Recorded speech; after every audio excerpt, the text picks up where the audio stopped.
Olá, começa agora o programa Checkmate, uma parceria da TV Universitária e do Departamento de Comunicação Social da UFRN. E agora chegou o momento de você conhecer quem é o entrevistado e o tema de hoje. Confira. Nivaldo Freire, conhecido como Mestre Arrepio, é potiguar, natural de João Câmara, município da região agreste do estado. É formado em pedagogia com especialização em psicomotricidade. Aos 9 anos, teve o primeiro contato com a capoeira e até hoje se dedica a essa arte. O mestre construiu há 4 anos o Memorial da Capoeira, no bairro de Cidade Nova. O local abriga obras artísticas da história do Brasil e da capoeira. Além disso, oferece gratuitamente cultura e educação para toda a comunidade da Zona Oeste de Natal. Seja bem-vindo ao nosso programa, Mestre Arrepio, Nivaldo. É bom tê-lo aqui no estúdio da TVU para conversar um pouco sobre o Memorial da Capoeira. Legal. É importante estar aqui participando desse programa Checkmate.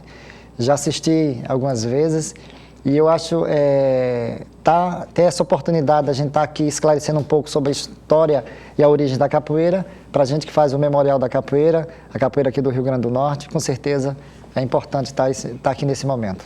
E para ajudar a entrevistá-lo, eu conto aqui no estúdio com a presença dos alunos do curso de Comunicação Social. São eles: Aécio Oliveira, Diane Ceribelli, Michele Ariadne e Vini Kestel. Mestre, então a capoeira, a gente viu aqui na sua participação com o VT, um pouco do seu trabalho já, mas eu queria saber, o que é a capoeira finalmente? É um jogo, é uma dança, é uma luta? Na verdade, a capoeira ela surgiu como uma expressão de luta, né? Porque os negros usavam o corpo como uma forma de luta para chegar aos objetivos que era chegar até o quilombo, né? Para ter uma vida em liberdade. E a partir daí, teve toda a partida, né, da Lei Áurea, né, para até a capoeira hoje ela se tornar patrimônio do povo brasileiro, teve todos uns disfarces, onde por muitas vezes ela se disfarçou de dança para poder estar inserida na sociedade. Porque até então, 2 anos após a abolição, em 1890, a capoeira se tornou um crime. A prática no caso, que era a luta dos negros, até então não tinha um nome como capoeira, era apenas a luta dos negros. Mas por os negros eles passarem a morarem nas capoeiras, eles eram conhecidos como os capoeiros. E em 1890, o governo Marechal Deodoro da Fonseca, né, entendia que os negros, eram muitos negros nas ruas, nas principais cidades, né, Rio de Janeiro, Salvador. Recife, Salvador. E eles chegavam em forma para sobreviver e saqueavam, roubavam, faziam umas desordens. Então o governo tinha que encontrar um meio de minimizar a quantidade de negros nas ruas. E os negros eram conhecidos como os negros capoeiros. Então eles andavam em Malta e sempre eles provocavam desordem na cidade. Então, mas proibir aquela luta era uma luta muito perigosa. Mas que luta era essa? Que até então a capoeira não tinha um nome. Era a luta dos negros, mas era dos negros capoeiros. Então, para entrar no Código Penal, tinha que ter um nome. Então, foi a luta dos capoeiros. Então, aquela capoeiragem, né, se tornou um crime, de 1890 até 1937. Então, nesse período aí, quando foram 47 anos de criminalidade, por várias vezes ela se disfarçou de dança, né, para que ela pudesse estar inserida na sociedade sem ser um crime. E por muitas vezes ela ocupou espaços, né, que nem hoje as pessoas às vezes ainda tentam fazer essa migração. Também. E de uma certa forma, por ser um crime, ela já era marginalizada, né? E aí os capoeiristas utilizavam muito os terreiros de Umbanda para poder se disfarçar, porque até então a Umbanda é uma religião, né? O candomblé é uma religião. E a religião a religião do negro não era proibido. E a capoeira era proibida. Então eles faziam uma permuta. Eles tocavam para o pessoal da Umbanda e depois eles faziam a capoeira. E assim foi. Então ela foi se disfarçando ali um pouco de dança, uma luta disfarçada de dança, até 1937.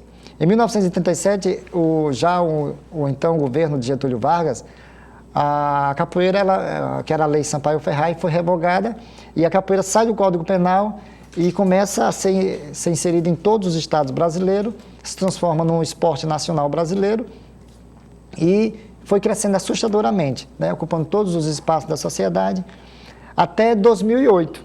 Né? Então, em 2008, a capoeira já estava em mais de 150 países. Mas de onde é a capoeira? né? Então ela foi crescendo assustadoramente e as pessoas não tinham entendimento. Tudo que vem do negro, as pessoas associavam à questão da África. Ah, se veio do negro, veio da África. Mas a verdade é que a capoeira ela não veio da África, ela surgiu no Brasil. Então a capoeira, até a palavra capoeira vem da língua tupi-guarani, né? Então a capoeira, o significado da palavra capoeira, até bem antes da última reforma da língua portuguesa, significava o descampado, aquele mato baixo, mato ralo, né, que tem hoje ainda muita gente dos municípios aqui ainda tem as capoeiras, que tinha a galinha de capoeira, que é criada nas capoeiras. E ali a capoeira, quando ela vem da língua tupi-guarani, era quando os índios construíam as aldeias, né, ali nas capoeiras. E os negros construíam os quilombos, né, tudo nas capoeiras. Né? Então, a palavra, o significado é isso aí. Após agora a última reforma da língua portuguesa, aí saiu o significado da palavra capoeira, é luta criada pelos negros no período da escravidão. Então, então teve toda essa mudança nesse período, essa passagem da capoeira pelo Código Penal, que levou justamente cada vez mais a funilar e as pessoas entender que a capoeira, de fato, essa capoeira que é conhecida, a capoeira que é praticada, é uma capoeira brasileira. A questão da luta corporal, que o negro tem, lógico, quando eles chegavam aqui ao Brasil, eles já tinham a sua forma de luta, de liberdade, né, de lutar, porque eles eram escravizados desde a África. Então, a luta, tem uma diversidade muito grande de várias lutas, principalmente no sul da África, tem uma aldeia, que me foge o nome da aldeia agora, mas que para o jovem, para se tornar adulto, eles têm que se lutar os dois, entre eles, aí aquele que consegue vencer, e a luta eles é de mão, só pode bater com as pernas, de mão amarrada. Então, aquele que só pode atingir a cabeça, o chute. Então, aquele que consegue vencer se torna adulto.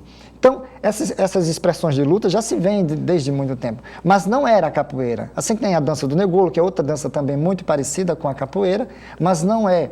É igual a gente comparar as formas de expressões corporais, o tango, né, e o forró. São uma dança, né, meio que parecida ali, o mundo dos passos, a coreografia. Mas é um casal que dança ali. Mas tem dominações diferentes, tem, né? Ok. Mestre, é diferente um do outro. A gente tem uma pergunta que vai ser feita agora pelo nosso colaborador e aluno, Aécio Oliveira. Olá, mestre, prazer conhecer. Você como pedagogo, como você compreende a capoeira na formação de uma pessoa? Qual a leitura que você faz sobre a arte na formação de... Isso, muito importante, bem importante essa pergunta aí. Hoje a capoeira ela é uma forte ferramenta de educação, né? Hoje trabalhar a capoeira dentro desse contexto educativo, ela agrega muito, a roda de capoeira, ela agrega muitos valores importantes para se trabalhar. E ver a capoeira hoje como uma ferramenta de educação é justamente essa questão, porque a própria capoeira, para você começar a praticar a capoeira, para você começar a entender a capoeira, você faz um resgate da própria história do nosso país para você entender melhor a capoeira. Então isso já passa a ser uma parte educativa.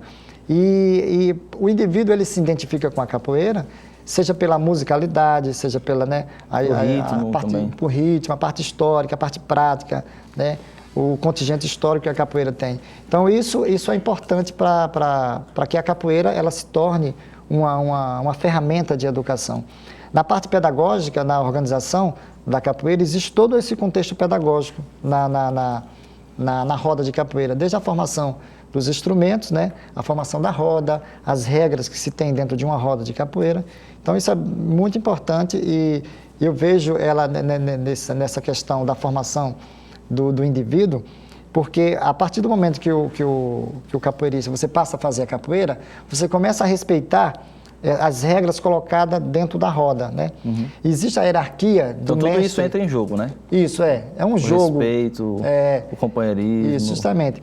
Então, o indivíduo ele começa a respeitar o mestre como uma figura né, que predomina ali, que coloca as regras. Você começa a respeitar o berimbau, você começa a respeitar o colega, você começa a respeitar o seu posicionamento dentro da roda. Então, tudo isso é educativo, tudo isso é pedagógico. Então, o indivíduo ele começa, muitas vezes, dentro dos projetos sociais, a gente trabalha muito isso, porque muitas vezes o indivíduo ele não tem isso nem dentro de casa.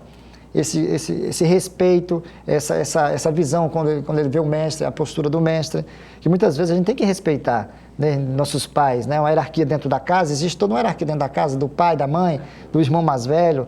Isso encontra-se na roda de capoeira. O mestre, o contramestre, o professor, o monitor, o aluno mais antigo e assim sucessivamente. Então, isso é bem educativo, onde as pessoas se encontram dentro dessa realidade aí, de se ver se educando pela capoeira. É uma filosofia de vida também nessa resposta. Uma pergunta com a Diane Ceribelli. Pode fazer, Diane.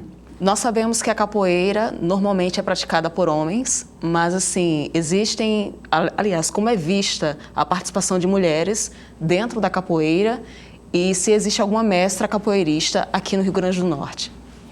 Sim, hoje a capoeira não é só praticada mais por homem, né? Existem várias mulheres no Brasil e no mundo todo praticando a capoeira. E aqui no estado a gente temos grandes mestres de capoeira. As mestras da capoeira, que eu posso citar a mestra Paulette, a mestra Xirra, a mestra Sandra, né? São as mestras aqui que representam hoje o estado, né, com viagem para o exterior, e representam a parte, né, feminina na capoeira. Então, eu acho que hoje a capoeira não mais ela é praticada só pelos homens. A partir da finalzinho da década de 70 para 80, já se tinha mulheres praticando capoeira aqui no estado e em outros estados aqui do Brasil.